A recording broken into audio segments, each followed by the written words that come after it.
Hey there, buddy. You know what I find kind of funny? We spend so much of our lives trying to escape pain, avoiding it at all costs. But the truth is, the moments that tear us apart are often the ones that shape us into who we're really meant to be. Right now, as you're watching this, I get you might be going through something that feels impossible to endure. Maybe you're sitting in your car after a tough day, completely drained and exhausted. Or lying in bed at some crazy hour like 2 a.m., thinking about how everything fell apart so fast. Or maybe you're just plain tired of pretending you're fine when inside, you know you're not. Tired of that mask you've been wearing, which has become so heavy it's hard to carry anymore. Here's a truth that might flip everything around for you. While most folks see their darkest moments as proof that life is stacked against them, the old Stoic philosophers understood something really deep. They knew that our greatest pain often comes with the greatest lessons. The very struggles we want to run from are actually calling us toward our truest strength. Marcus Johnson, who ruled an empire but also dealt with personal tragedies that would crush most people, wrote in his journal something pretty powerful. The mind that seeks the good, whether it succeeds or not, is honored just for its effort. He wasn't writing that for applause. He was telling himself that even amidst loss, heartbreak, or when everything seems meaningless, there's honor in still pursuing what's good. That's a lesson I think we all need. I want to be straight with you. I know this might bring tears to your eyes, and I'm not sorry. Sometimes we gotta feel the weight of our own strength. Sometimes we gotta remember that we've survived every single hard day so far, and that's not small potatoes. That's honestly extraordinary. We live in a world that tells us to run from discomfort like it's the enemy. We're told to swipe away anything that makes us feel, buy something shiny to fill the void, distract ourselves with endless screens until the feelings pass. But what if I told you that what you're trying to escape from is actually the key to becoming who you're supposed to be? The Stoics didn't have smartphones or streaming to fall back on. They didn't numb their pain with entertainment, they sat with it. When Marcus lost his children, when Epictetus was enslaved and beaten, when Seneca faced exile and possible death, they had to confront the raw parts of their humanity. And in that confrontation, they discovered something many of us have forgotten.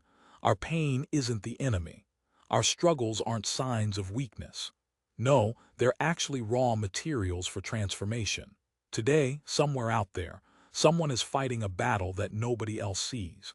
Someone's mourning a loss that changed everything. Someone faces fears that seem bigger than their courage. And someone is sitting here wondering if they've got what it takes to keep going. I want to tell you what the Stoics knew you do. Not because you're some superhero, but because you're human. This isn't just another video telling you to think positive or pretend your problems don't matter. Nope. It's about learning to dance with your difficulties, to find meaning in the chaos, and to realize that what's hurting your heart might also be opening it. That very pain might be breaking your heart wide open to hold more love, more wisdom, and more compassion than you ever thought possible. So right now, here's what I need you to do. If this message is resonating with you, hit that like button. Not for me, but as a promise to yourself that you're ready to face truths that might be uncomfortable, but are definitely necessary. Drop a comment and let me know you're here, fighting your own battles with courage. Share this with someone who needs to remember their strength, too. And don't forget to subscribe to this channel.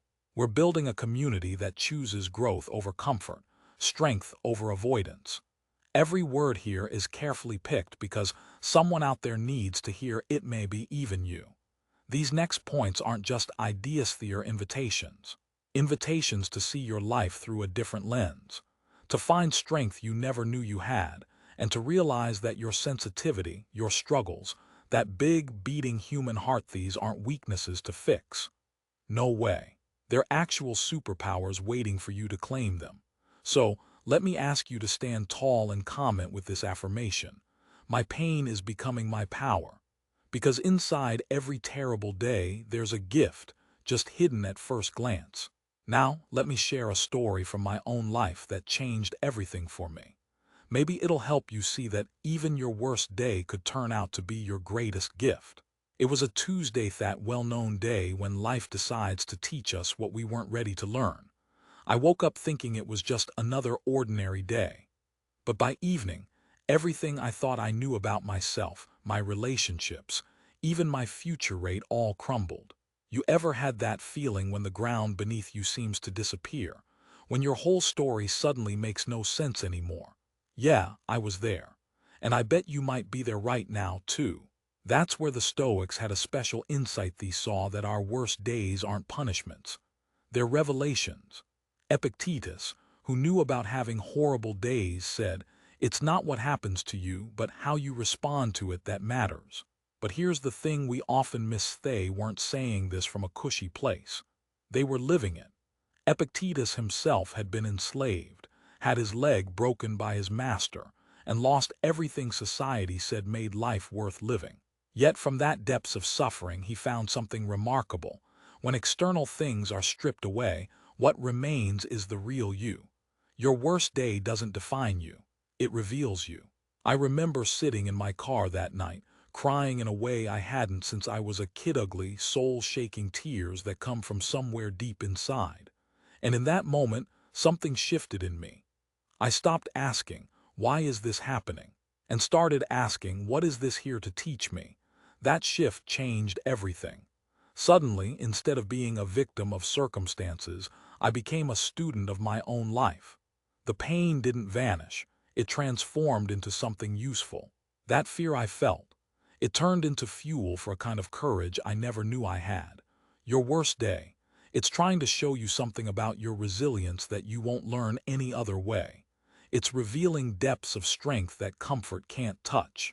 It's proving you're not as fragile as you think, not as powerless as you feared, and far from alone, even in your darkest moments. Think about this. Every hero or inspiring story you admire had one or more days when everything fell apart. And they all made the same choice you're being invited to make right now: to let that breaking become a breaking open. Because within that chaos, hidden deep inside, is a gift. At first, that gift isn't obvious. It's wrapped up in confusion, tied with ribbons of pain, and often arrives at the worst possible time. But inside that very disappointment is everything you need to become who you're truly meant to be. It's inside within that pain you'll find compassion for others who are hurting, strength for challenges you haven't even imagined, and wisdom that only comes from walking through fire and realizing you didn't get burned, you got refined. Your worst day isn't the end of your story. It's the start of a new chapter. Not one that makes your life easier, but one that makes you stronger, more wise, more compassionate, and more real. If you're ready to let your hardest moments teach you, I invite you to drop that in the comments. My worst day revealed my best self. Now, onto why your sensitivity is your secret weapon. You've probably been told you feel too much, right? That you're too sensitive, too emotional, too intense. Maybe it was with concern, maybe frustration, whatever it was, the message was clear. Something's wrong with feeling so deeply in a world that celebrates numbness. But here's what I wish someone had told you long ago. Your sensitivity isn't a flaw. It's a superpower you've been taught to hide. Seneca, one of Rome's greatest philosophers, wrote letters so emotionally honest and vulnerable that they still move people thousands of years later. He said, "Every new beginning comes from some other beginning's end." And here's the cool part: wasn't writing from some cold, philosophical distance. He was writing through tears, loss, heartbreak, experiences only someone who feels intensely can truly know. The Stoics, they weren't emotionless robots, that's a myth. They were the most emotionally intelligent people of their time. They felt everything, they just learned to feel it without being destroyed by it. Feeling deeply isn't weakness, that's wisdom in disguise. Your emotions are clues, signals, an internal guidance system trying to tell you something important. When anxiety creeps in about a relationship, that's not paranoia, that's your intuition picking up on real issues your logic isn't yet processing. When you get excited about something everyone else dismisses, that's your gut seeing potential others can't. The world needs people who feel things deeply because caring that much is what sparks change.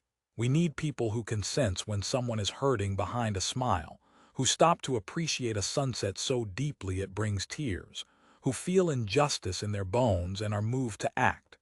Your tears, not signs of weakness, they are signs that you're fully alive. And your feelings, not problems, they are gifts. They're the very things that make you compassionate, inspiring, and real. So don't apologize for feeling too much or try to numb what makes you human. Strength isn't about feeling less. It's about feeling everything and still choosing love. If you believe your sensitivity is a superpower, comment below. My sensitivity is my strength, not my weakness, because it's true. Now, let's talk about the art of losing everything and finding yourself again. There comes a moment in almost everyone's life when everything they thought they needed gets taken away. Sometimes it's sudden, a job, a relationship, a dream, or a loved one just vanish. Other times it's slow, watching your old life dissolve piece by piece until one day you barely recognize yourself. If you're in that place right now, I want you to know something important. You're not falling apart, you are falling into place. Marcus Aurelius knew this well. He wrote, "Loss is nothing but change, and change is nature's delight." Easy words to read, much harder to live. This guy himself faced losing children, watching his empire fall, and dealing with betrayals that would break most. He learned something profound in that pain. When everything outside of you crumbles, what's left, what truly belongs to you, is much stronger than anything external. That's the tragedy and the beauty of losing everything you thought defined you. It hurts in ways you didn't even know were possible. And yet, it forces you to meet the real you underneath all the titles, possessions, and roles that never truly defined you. Do you remember that day when all of it just vanished? The career you spent years building, the relationship you thought was forever, the future you meticulously planned, all gone in what felt like minutes. Sitting in an empty apartment surrounded by boxes, feeling like a stranger in your own life, that's rough. But here's the thing nobody tells you about hitting rock bottom. It's actually solid. You can build on it. When you have nothing left to lose, suddenly you have everything to gain. When old strategies fail, you're forced to find new ones. When your identity fragments, you get to choose who you want to be next. Losing everything isn't just about letting go gracefully, though that comes with time. It's about seeing loss as a kind of liberation. Each ending clears space for a new beginning. Every closed door redirects you toward the right one. Every person who leaves makes room for those who are meant to stay. Your losses aren't punishment, they are course corrections from a universe that knows better than you do what you truly need. They're invitations to surrender control and trust the process. Think of a tree in winter, those bare branches reaching skyward. It looks dead, right? No leaves, no signs of life. But underneath, deep in the roots, life is quietly building strength, gathering energy for rebirth. That's where you are too. In a season of loss, you might feel empty, broken, hollow, but deep beneath the surface, you're developing roots that will be stronger than ever before. You're preparing for a version of yourself you can't yet imagine. The art of losing everything. It's really about discovering who you truly are, not the self you thought you should be, but the real, authentic you. The self that doesn't need external validation, that knows its worth comes from inside. The one that doesn't break under pressure but bends and grows into something stronger.